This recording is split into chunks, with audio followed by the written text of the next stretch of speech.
Mr. Jim Hessler come up and talk about the 6th Michigan. All right, thanks. Thank you.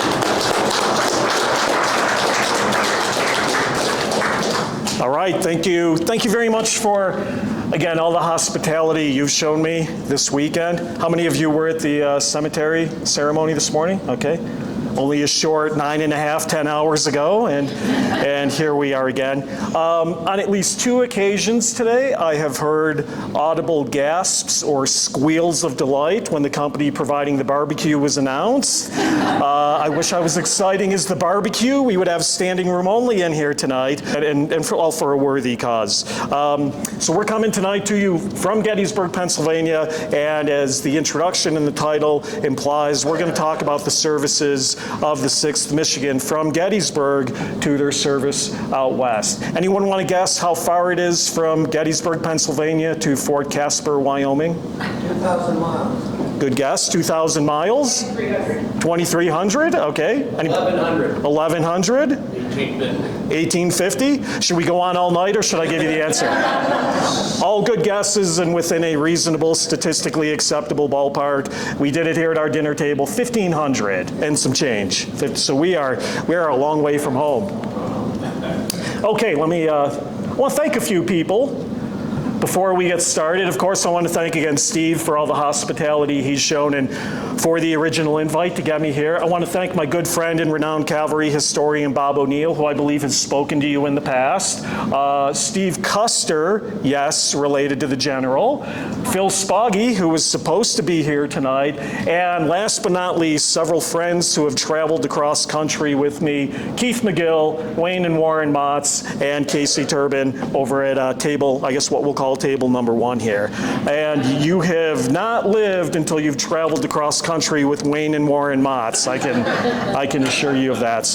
These are the 7 men in the 6th Michigan Cavalry that we are honoring with this phase of the project. Captain Osmer Cole, Private William Butters, Private Oliver Reed, Private John Brown, Private James Slitter, Private Andrew Kirkwood, and Private William Hayes. And as we will see in the story, we alluded to this with the story of the 6th West Virginia and the cemetery today. Same story, same punchline with the 6th Michigan. These were men who enlisted to serve and fight out the American Civil War and did not ask to be here and meet the fate that they did. But before we get there, let's talk a little bit about the history of the 6th Michigan Cavalry. Obviously, they have a unique history. One of the reasons why we know perhaps more about their regimental experiences than we might for some of the other units is because of this man. This is James Harvey Kidd. He was a college student when the Civil War started. He became a lieutenant, then a company captain, then a colonel, and a brevet brigadier general over the course of the next 4 years. So a meteoric rise that you couldn't do in today's military from college to general in 4 years. But Kidd wrote a lot about his experiences and his services in the 6th Michigan. And he wrote, quote, "It is likely that the Civil War was one of those things that had to be, that it was a means used by destiny to shape our ends, that it was needed to bring out those fine traits of national character which up to that time were not known to exist. Southern blood was hot, Northern blood was cold." The Civil War made men like James Kidd, and you could argue, for better or worse, it made the country that we are today. Now, the 6th Michigan was raised in Grand Rapids, Michigan. They were not in that first wave of 1861 enlistments. They came in and they were organized from May to October of 1862. Now, if you do the math, 1862 plus 3 years is going to be one of the reasons why they end up out west. But they are raised in Grand Rapids during a fervor of patriotic groundswell for the beginning of the Civil War. They will be mustered into service in October of 1862. Initially led by a colonel by the name of George Gray. Colonel Gray was a prominent lawyer and attorney in Grand Rapids and in the state of Michigan, and upon being mustered into federal service in October of '62, they were essentially sent to defend the defenses of Washington, D.C. So for the first 10 months or so of their service, they are not going to see a lot of combat experience. They're going to be in Washington, D.C.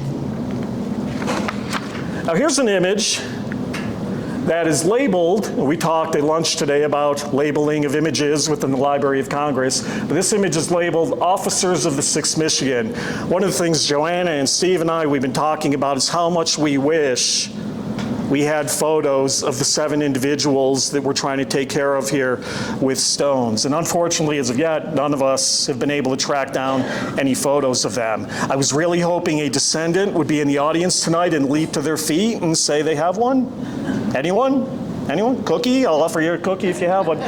So again, but this is going to be a representative example of the 6th Michigan, officers of the 6th in camp, and some individuals on the internet, I don't want to take credit for this myself, but individuals have labeled this possibility as a young lieutenant by the name of Charles Bolza. Charles Bolza is not one of the 7 here at Fort Caspar, but he is a guy who is going to pop up in our presentation a little bit later. Now, before we get back to talking about the men of the 6th Michigan, the men of the 6th Michigan, along with what will be one of their sister regiments, the 5th Michigan, have a unique armament. So if you're a firearms aficionado in the American Civil War, one of the things that will make the 6th Michigan unique as they will be armed with the model 1860 52 caliber 7-shot Spencer repeating rifle. You know, I'm not going to go into the history of weaponry, but at this phase of the Civil War, the United States government is still primarily buying weapons that are cheap to make and tried and true from prior conflicts. The Spencer repeating rifle is a new invention. The United States Army is delaying purchasing those, but in February of 1863, Michigan's governor, Austin Blair, purchased 600 of these repeating rifles with state funds. He then issued them to the colonel of the 5th Michigan Cavalry, a man by the name of Colonel Russell Alger, another politically connected individual.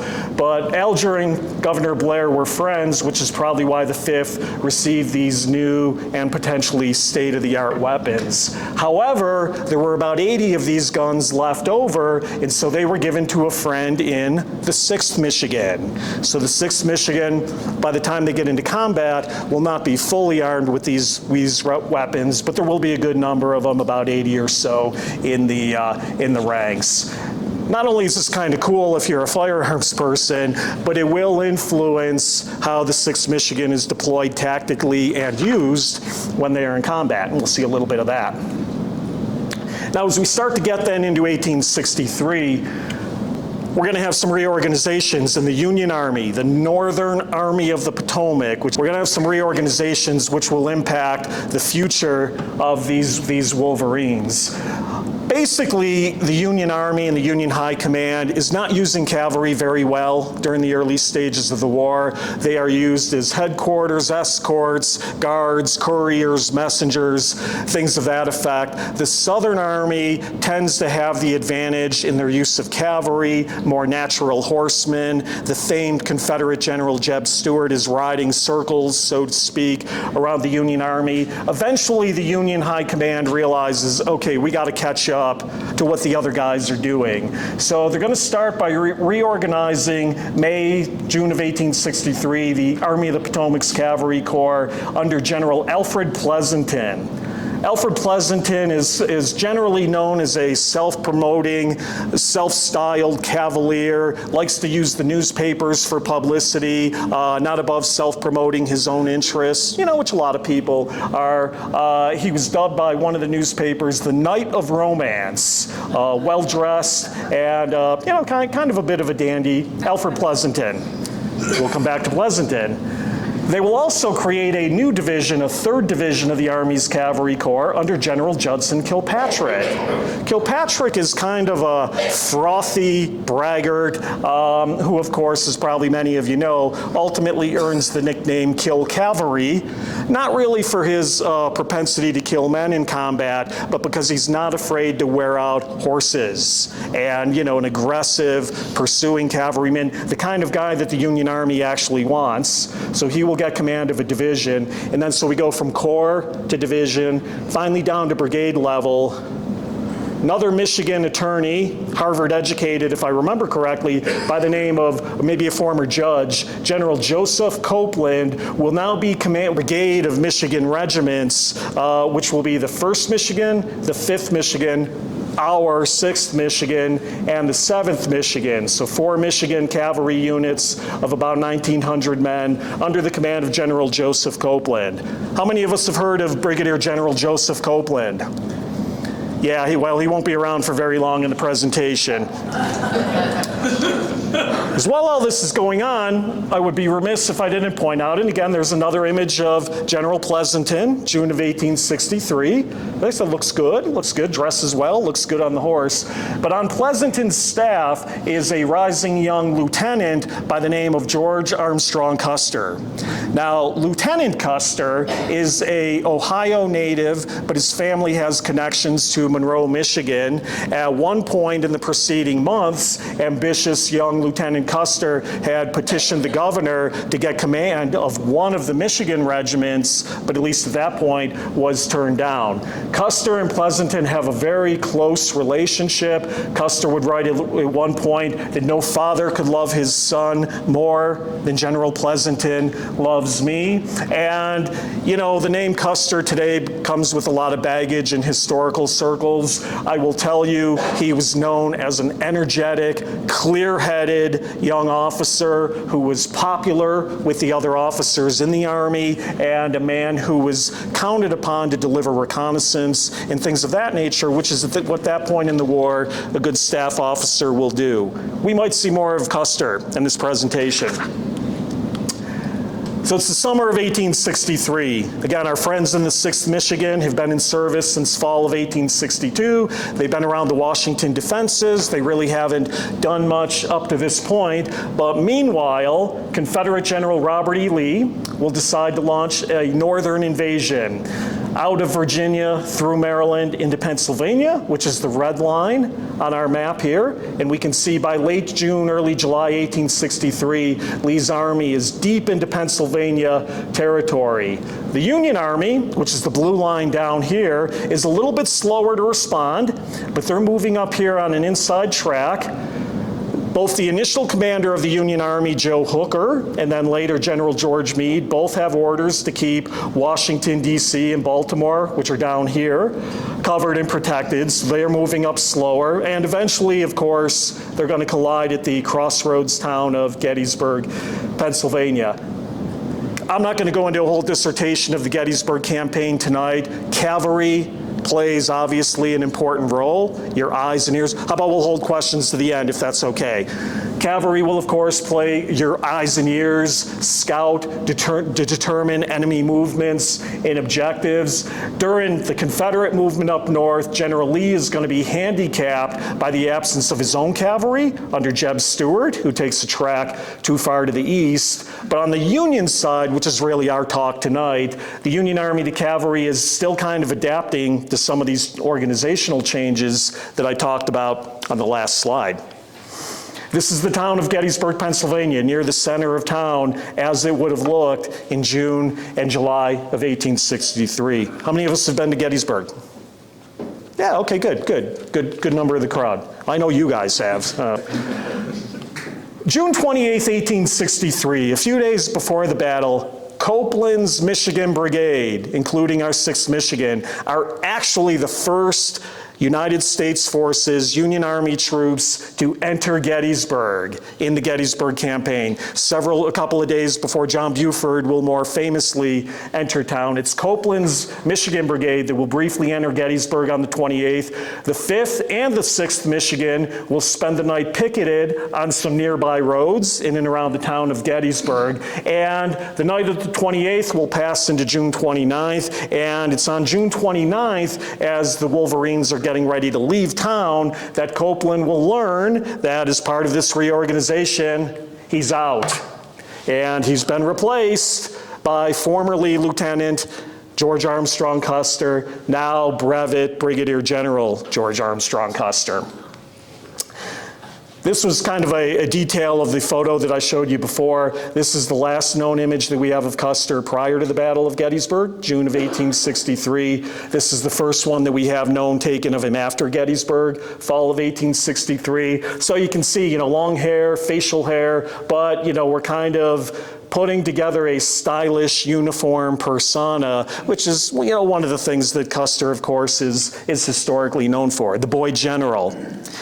Now, at June 30th, so Custer is promoted June 28th. He probably learns about it on June 29th. He will catch up with his new command, the Michigan Brigade, on June 30th at the town of Hanover, Pennsylvania. The Wolverines, including the 6th Michigan, were moving through Hanover on June 30th, and while they were doing that, they collided with some rearguard troops of Confederate cavalry under Jeb Stuart. Now, it is here at Hanover that the men of the 6th Michigan would get the first look at their new Brigadier General, George Armstrong Custer. And who wrote about it? James Harvey Kidd, who I introduced you to on the first slide. So here's a piece of artwork supposed to be taking place at Hanover. There's Kidd looking back at his new general, and the men of the 6th Michigan being deployed in the fields of Hanover, cocking their fancy Spencer rifles. Kidd writes, "It was here that the brigade first saw Custer as the men of the 6th were deploying. I heard a voice new to me, directly in rear of our line, giving directions for the movement in clear tones and in a calm, confident manner, at once resolute and reassuring. Looking back to see whence it came, my eyes were instantly riveted upon a figure only a few feet distant, whose appearance amazed, if it did not for the moment amuse me." Okay, so Kidd is partially responsible for perpetuating the legend that George Armstrong Custer within, I'll go back for a minute, within 3 days has gone from this to this. Kind of the, a fairly nondescript officer's uniform to the black velvet jacket, the big collar, the stars on the shirt. Kidd is partially responsible with his writings for perpetuating the myth that Custer had gotten this fancy getup put together in only a few days. Kidd said it amused him. Another officer later that fall would say Custer's appearance looked like a circus rider gone mad, thing. Some recent research and scholarship has put that into question, but the way I view it, if Custer wasn't dressed that way in the Gettysburg campaign, he should have been, and that's pretty much good enough for me tonight. But at a more tactical level, Colonel Gray, still commanding the 6th Michigan itself, said that on reporting to General Custer at Hanover, this regiment was at once deployed as skirmishers, advancing upon the enemy and driving them until they withdrew. And this goes back to what I said in one of the earlier slides. The repeating rifles of the 6th Michigan and their sister regiment, the 5th Michigan, make them dually suited for use dismounted, almost like dismounted infantry, tactically deployed as skirmishers, and not so much the mounted saber, charges that we like to think of, in romance and from Hollywood. So this is something we're going to see with the 6th Michigan a few times during the Gettysburg campaign. Now the next day, and here's a piece of artwork by my friend Jared Frederick, because we have no photographs of these guys in action. 2 days later, I should say, July 2nd, at another nearby town called Hunterstown, Pennsylvania, the action continues. This time, Kilpatrick's division is going to collide with Wade Hampton's Confederate Brigade, who was again on the march to Gettysburg. And after deploying some of the men of his regiments, including the 6th in Michigan, on this ridgeline up here, Custer then had Company A of the 6th Michigan mount up and charge down this road towards us into the Confederate rear guard. And Custer got in front of his men, let out the war cry of, "Come on, boys, follow me," and charging down the road with the company of the 6th Michigan, they collided with Hampton's rear guard, and bam, Custer had his horse shot out from under him. Now, as the newly promoted general, being shot down on his first charge, was dismounted and about to have a Confederate officer come riding up to slash him and possibly finish the story with a saber, an orderly from the 1st Michigan swooped up on horseback, grabbed Custer, put him on his horse, and rode to safety with the newly promoted brigadier general. So, you know, this would be a better story if the 6th Michigan had saved Custer. Well, they didn't, but they did participate in really what was his first charge as a general officer during the Civil War. So, you know, already a couple of days on the job, George Armstrong Custer has showed himself, I think, as somebody who has a decent grasp of tactics, dismounted, mounted, and somebody who is not afraid to get in front of his men and lead them. And as a brigadier general in the Civil War, that's exactly the kind of guy you want. Not somebody who's going to lead from the rear, but lead from the front. And, you know, 2 days into action on the job here, the 6th Michigan has been with him both times. But Custer's greatest hit comes July 3rd, what we call East Cavalry Field at Gettysburg. So this is a map trying to represent East Cavalry Field, and East Cavalry Field, as the name implies, is a field about 3 to 4 miles east of the town of Gettysburg in the main battlefield. But on the morning of July 3rd, with this circle down here, Custer's brigade was in support of David Gregg's Union Cavalry Division, protecting a key intersection that would potentially lead to the rear of the Union lines along the Baltimore Pike. Confederate General Jeb Stuart, meanwhile, enters the field from this side, from the northern direction, and Stuart that day had been assigned to protect the flank of Robert E. Lee's main body, but also at the same time, Stuart said he hoped to effect a surprise upon the enemy's rear. So with Stuart up here, Gregg and Custer down here, Gettysburg, because it's Gettysburg, the stage is set for one of the most spectacular cavalry fights of the American Civil War. And, you know, yesterday, Custer said, "Come on, boys, I'll lead you." He gets shot off his horse. I think he's had 24 hours to sort of think about the stagecraft aspect of leading men into action. This time he gets in front of his men with the more immortal war cry, "Come on, you Wolverines." During the course of the fight, he is going to lead not one, but 2 spirited mounted charges. First with the 7th Michigan, later with the 1st Michigan. The first one will crash into a fence and not turn out so well for him, but he will remount, reform with the 1st Michigan, come in and stop what would be the Confederates' sort of final assault for the day on July 3rd. The 6th Michigan, again, because of their rifles, because of the way they're being used tactically, the 6th Michigan is not part of these spectacular charges, and they're used in maybe a less exciting capacity to support artillery and engage as skirmishers. Of course, not as exciting a use, but you're going to suffer less casualties that way too. So in some ways, good for the men of the regiment. July 3rd really is the day in American history when George Armstrong Custer is made into a star. The fighting at East Cavalry Field has been exaggerated over the years by some historians. It's really more of a sideshow to the Battle of Gettysburg than part of the main event. But man, what a sideshow, right? Guy with long hair flying in the breeze, maybe a red scarf, maybe not a red scarf, and again, getting out in front of his men. 23 years old. 23 years old. But for the 6th Michigan, I would argue their biggest day of the campaign will come about 10 or 11 days later. During Robert E. Lee's retreat from Gettysburg, from July 4th to July 14th, there will be continuous campaigning and harassment by this newly reinvigorated United States cavalry as they are now pursuing and harassing Lee's army as Robert E. Lee is trying to get his army of Northern Virginia out of Pennsylvania and back across the Potomac River. So July 14th, about 11 days after the East Cavalry Field fight, Lee is going to have a pontoon bridge set up near Williamsport and Falling Waters, which is what this map from the American Battlefield Trust is kind of representing. And from the night of July 13th into the morning of July 14th, while the Union Army delays attacking them, the Confederates are slipping across the river and escaping back into Virginia.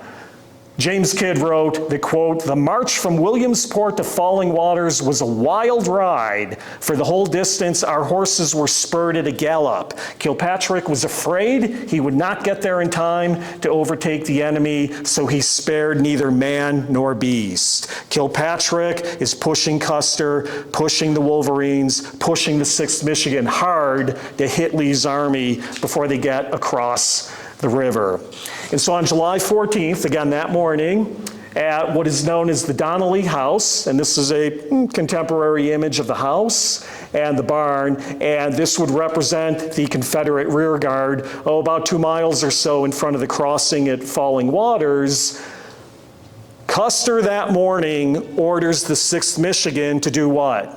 Dismount, get those Spencer rifles together, and cautiously approach the Confederate breastworks at Falling Waters. Now, cautiously approach, caution is not a word you normally associate with George Custer, but he did. However, Judson Kilpatrick, afraid the rebels were going to get away, countermanded Custer's order and told Major Peter Weber to lead 2 companies of the 6th Michigan of about 100 men mounted and to charge and storm the Confederate breastworks. So watch this house, this barn. Here's a modern image of them taken just a few weeks ago. House still stands today. The barn is no longer here, but this would have been about where the embankment of the barn stood. But this would have been the area that would have witnessed this on July 14th, 1863.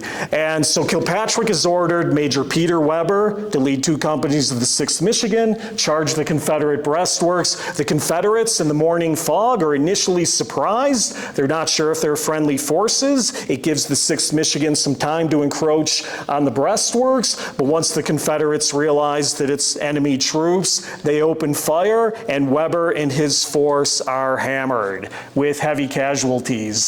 Kilpatrick would write in his after-action report that this charge led by Major Weber was the most gallant ever made. Well, ever is a long time. And it returned with a loss of 30 killed, wounded, and missing, including the gallant Major Weber. So the man leading the charge was among those killed.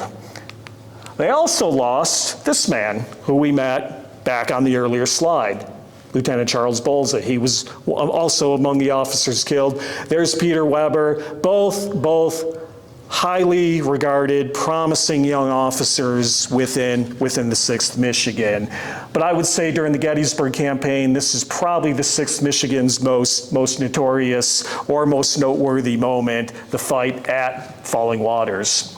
So, as Kidd later wrote, it was that battle, Gettysburg, and you could really argue the Gettysburg campaign, that gave great renown to the name Custer as a general of a brigade. It was that cavalry fight on July 3rd that saved Meade's right flank from being turned at the moment when Pickett made his famous assault on the center of Cemetery Ridge. So James Kidd is also responsible for sort of helping to perpetuate the fiction that the Confederate fight at East Cavalry Field was coordinated with the more famous Pickett's charge. But the thing is, in the post-war years, James Kidd loved that man.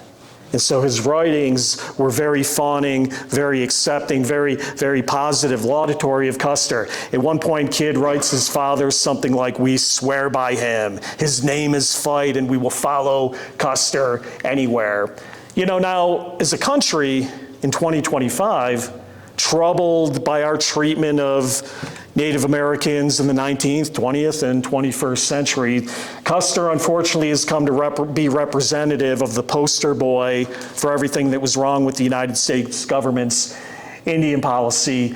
And because of that, they continue to diminish him, his Western record, and his Civil War record. Well, I will tell you, he is one of the best Union cavalry officers of the American Civil War, and he did what a good brigade commander should do. He led and fought his men. Generals who fight their men do create high casualties, though. And for the Gettysburg campaign, I've highlighted the 6th Michigan's reported casualties down here. And if you can read, you can see that they are less than the other units in the Michigan Brigade. And as I said, that really goes to how they were deployed, more dismounted and not part of these more gallant charges. However, the 6th Michigan's reporting of 28 losses during the Battle of Gettysburg probably does not include the entire Gettysburg campaign. Kidd would later say that as many as 9 of their officers were killed or wounded during the course of the campaign. So the bottom line is we really don't know what their casualties were, but we do know this is a new brigade. They are imbued with spirit and pride fighting under that man. Okay. From here, the 6th Michigan is going to engage in a grand total of about 56 skirmishes and general engagements during the Civil War. And we just covered 4 of them, so we got 52 to go. At that point, we're probably going to shorthand things a little bit, but you can kind of see from here, with Hanover really being considered the 6th Michigan's baptism of fire in the American Civil War, you can see once they get into action, they're now really part of all of the major campaigns of the Eastern Theater of the American Civil War. Now in the Battle of Third Winchester in September of 1864, after that, George Custer will depart the Michigan Brigade to assume command of a division, and for a brief while, James Kidd will lead command of the brigade into October of '64, but he will eventually go back to the 6th Michigan as well. So 56 skirmishes and general engagements all the way to Appomattox in the spring of 1865. Now, before we move on from the Civil War years, though, there's another Custer connection to the 6th Michigan, and that is George's brother, Tom. And this is Tom Custer. This is George. George's lovely wife, Libby Custer. And over here, you can see a image taken 1870s of Tom Custer, and if you will note carefully, he is wearing 2 certain medals on his chest. In that image, Tom Custer. In September of '61, Tom Custer had enlisted in the Union Army. He was a private in the 21st Ohio Infantry. Now he mustered out 3 years later in October of '64 as a corporal.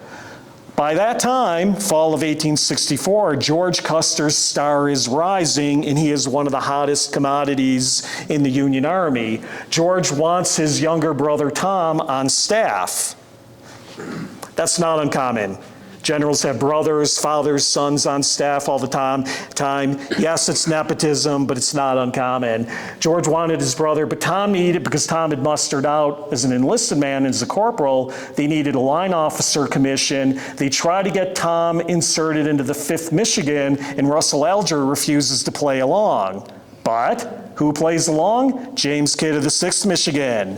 And so they create a lieutenant opening in the 6th for Tom Custer. Tom will be commissioned as a lieutenant in the 6th Michigan in the fall of '64. And as expected, he is immediately detached as an aide-de-camp on his brother's staff, where he will serve for the remainder of the Civil War. But it is a legitimate connection, both Custer brothers having connections to the 6th Michigan.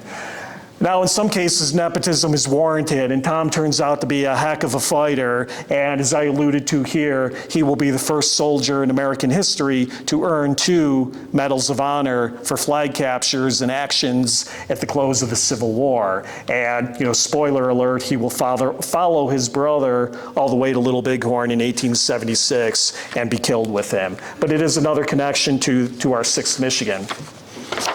From here, April, May of 1865, this is an image of the Grand Army Review, the big review of the armies. What do you know, a big military parade in Washington. But they have a grand review of the armies in Washington at the close of the Civil War. The 6th Michigan, the Wolverines, everybody participates in this thing, including George Armstrong Custer, who famously loses his control of his horse, Don Juan, which goes galloping in front of the review stand on Pennsylvania Avenue, and he pulls up in front of the review stand and draws his sword, and the ladies swoon and the newspaper men love it. But the Wolverines at this point assumed they would be mustered out. Like, all of these units assumed that they had signed up for 3 years or the close of the war. Now remember what I told you at the beginning. When did the 6th Michigan sign up? Fall of 62. So in the spring of 65, technically they've still got a few months left on their term, and the federal government's going to come calling and saying not so fast. And so they're going to be chosen among several other units to go west, initially to Fort Leavenworth, Kansas, to participate in General Patrick Connor's Powder River operations against Indians. So here's the cultural shift we're now dealing with, right? I'm fighting a Confederate officer, a Confederate soldier in the American Civil War. We're from the same country, the same culture, the same language, the same religion. Many cases, the same education. I respect that guy. I might fear him, but I respect that guy. Now we're going up against something completely different, culturally different, language barriers. You know, I don't know much about him. I don't understand him. I don't respect him. But truth be told, I might be afraid of him a little bit. I'll tell you what, I know I wouldn't want to meet him on a dark street. And you know, so the men of the 6th Michigan are not happy with this new assignment, as were the men of the 6th West Virginia, and again, all of these units that had to do this. A member of the unit wrote home, which ended up in one of the newspapers within a few weeks, quote, "We do not fancy coming into this country to be scalped by a dirty, greasy redskin after all the glorious chances we have had to die." Think of it, the heroes of 63 battles, I got 56, but I won't quibble if he says 63, sent out here to hunt dirty, filthy, smoking, treacherous Injuns. At such times, hard, bitter thoughts will come, and in his sadness, we wonder if it can really be true that republics are ungrateful. We think we have some reason to complain of injustice. So as we said this morning in the cemetery, these guys are not happy to be here. Most, not all, but most of them want to go home. And so this is a map of Connor's Powder River expedition. I'm from Gettysburg, Pennsylvania. You guys and ladies know this country better than I do, so I'm not going to belabor this point. And frankly, at this point in the presentation, I initially was going to more or less wrap things up. Because when I was asked to do this, you know, my forte is Gettysburg and Custer and that sort of thing. And I thought, well, you know, I'll come out here and I'll talk to you about this regiment's particular connection with one of the most famous military officers in history. And as I learned more about your cemetery project and the need here to raise money for this, I realized I would not be doing these men a service if I didn't, you know, try to engage you more in their stories. So what I'm going to do is I'm going to pivot to Captain Osmer Cole, which is one of the 7 in the 6th Michigan that we're trying to raise money for a stone for. As I was doing whatever research I could on these 7 individuals, not surprisingly, there was a little bit of a deeper trail for Captain Cole because he was an officer, a little bit of a deeper paper trail. Sometimes with enlisted men, if you know you've ever done that level of research, it can be hard to find guys, but we're able to find a little bit more on Captain Cole, and we're going to tell a little bit of his story tonight. This is a copy of his volunteer enlistment. So he enlisted on August 18th, 1862. He was born in Leroy, Michigan. He was 22 years old at time of enlistment, and his occupation was a clerk. That'll come in handy. Clerk, he probably can write well, probably articulate some level of education. When he enlisted in the summer of 62 in Michigan, he was initially a quartermaster sergeant. He was described as 5'10", light complexion, blue eyes, brown hair. I'm 5'10", light complexion, blue eyes, brown hair. Must have been a good-looking guy, I'm thinking. Unfortunately, we don't have a photo of him, so imagine a guy who looks like me up here. Now, before shipping out, so to speak, in August of 1862, he apparently got married in Battle Creek, Michigan, and where all the cereal used to come from, Battle Creek, Michigan, to a one Josephine Stewart Cole. They had no children that we know of, and then in October of 62, he was mustered in with the rest of the 6th Michigan. So as I said, here's a copy of his actual enlistment, so we have that. From July to August of 63, he is absent from the unit as wounded at Lincoln Hospital in Washington, D.C. This is a contemporary image of what Lincoln Hospital in Washington would have looked like, a very large field hospital. We're kind of debating here. He seems to suffer a wound in the arm or something of that nature. There's some question about when this injury occurred. It may be May of 1863, but there's some debate on it. But clearly, for a good portion of July or August, he was being treated in Washington, so it's plausible that he might not have been at the Battle of Gettysburg. But again, you know, these are some of the gaps we're still trying to fill on Captain Cole. Here's a letter from him dated March 26th of 64, acknowledging receipt of commission as first lieutenant in the 6th Michigan. So I told you he was a sergeant. In October of 63, he's promoted to first lieutenant. Later in 64, he is promoted to captain. February to March of 65, he seems to be on leave and recruiting duty in Michigan. So he actually seems to be on leave during the closing phases of the Civil War. Back home in Michigan, we might hope that he got some time, spend some final time with his wife back home in Michigan. But again, here's a letter from him. I've highlighted his signature, so we can see that. And, you know, again, we might envision a thoughtful, somewhat educated man, not quite the drunken brute that Hollywood movies often portray these cavalrymen who are coming west and that sort of thing. But there's a signature. And then highlighting kind of this area here around what was known as Fort Connor, which is where during the summer of 1865, the 6th Michigan is posted under Colonel James Kidd, who is now colonel of the regiment. So in August of 65, James Sawyer will lead a surveying expedition along the emigrant trails. The surveying expedition is going to be attacked by Indians. Sawyer's, with his expedition, will temporarily take refuge at Fort Connor, which, as I said, is now commanded by Colonel Kidd and the post of the 6th Michigan. Sawyer will want to continue on with the expedition, and Colonel Kidd will detach 20 men of the 6th Michigan under the command of Captain Osmer Cole as an escort for Sawyer to continue the expedition. And they will leave the fort with Captain Cole and 20 men now providing an escort.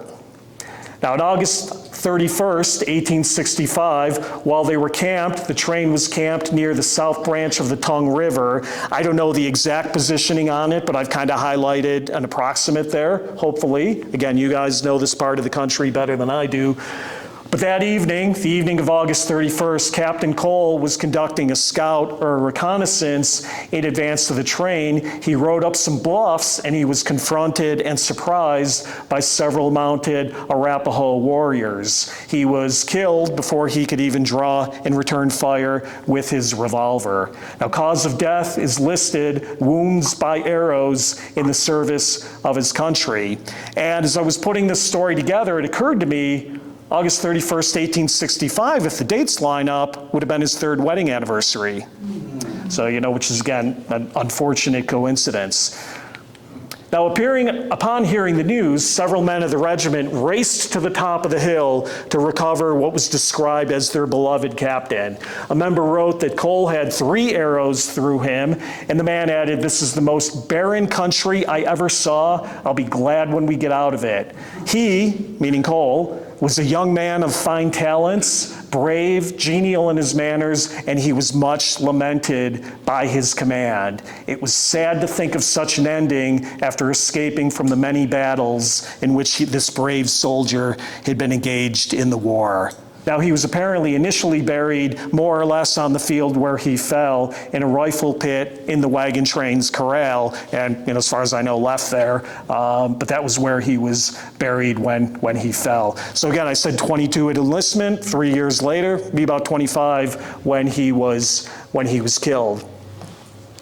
Well, you know, not to keep beating this theme over the head, but the Civil War guys are not happy with all of this, and even the once enthusiastic colonel, technically now he's a brevet general, because they handed out brevet generals at the end of the Civil War, and he got one. But even now, the once enthusiastic Kidd was not happy about his treatment by the Army. And Kidd wrote his father, The Powder River expedition has been a fizzle, only equaled by the way in which we were all humbugged in this country. He then goes on to list a series of grievances about other units getting mustered out first. It is an outrage. Were I a profane man, I am afraid I should say something that could never be forgiven. I am sick of service. And he's saying that to his father. Now that was October 24th, 65. Kid only had one more month in the service, and he did muster out on November 24th, again about a month later. And so during their service, from that first muster in 62 to 65, the 6th Michigan would lose a grand total of 386 men. 135 were killed or mortally wounded. 251 died of disease. And we have 7 of those 386 representatives in this phase of the project.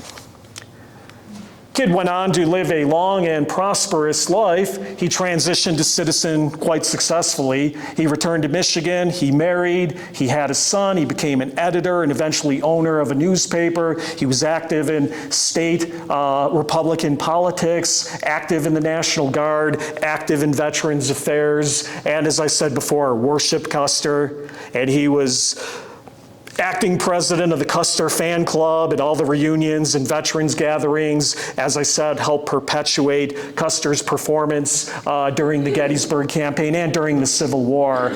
He would go on to have a long life, and he actually died in 1913 while preparing for Gettysburg's 50th anniversary. So he lived another 50 years or so, and good for him. He had a good life.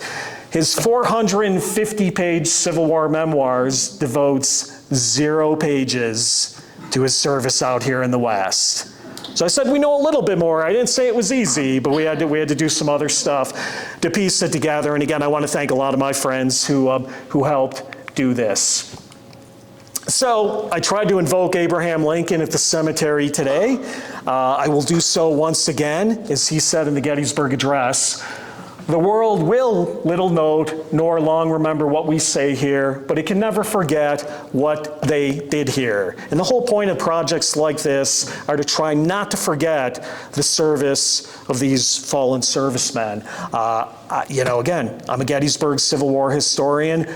These last couple of weeks of their service were a phase of their career I did not know that much about. So I've learned something putting this together. But, as much as my tendency was to focus on the famous guy, right? Let's, remember Captain Cole and the other 6 individuals who we're trying to raise money for, and let's do what we can to make sure they're not forgotten. And, Lest We Forget is the name of the project. So I think with that, that's all I've got tonight. I want to thank you for your attention. Hope I kept you awake. Again, hope you'll support this project in any way, shape, or form that you can. And I've enjoyed coming out here for my first time at Fort Caspar. And drive safe, folks. We'll see you next time. All right.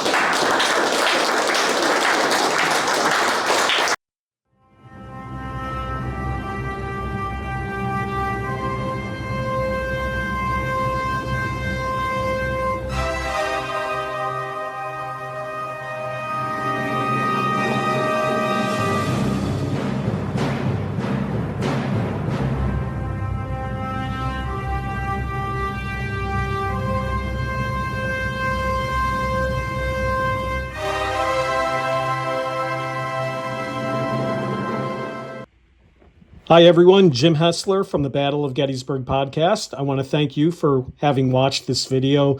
Please like and subscribe to the Battle of Gettysburg podcast on YouTube. But also, please visit a proud supporter of ours, Research Arsenal. If you are doing any sort of Civil War-related research, you're going to want to check out Research Arsenal. You can browse an extensive library of Civil War documents, images, and photos, more than 100,000 documents in counting. It's searchable, and the place you want to start your Civil War research at. That's researcharsenal.com, and you can join or start your free trial today. We thank the Research Arsenal for supporting the Battle of Gettysburg podcast.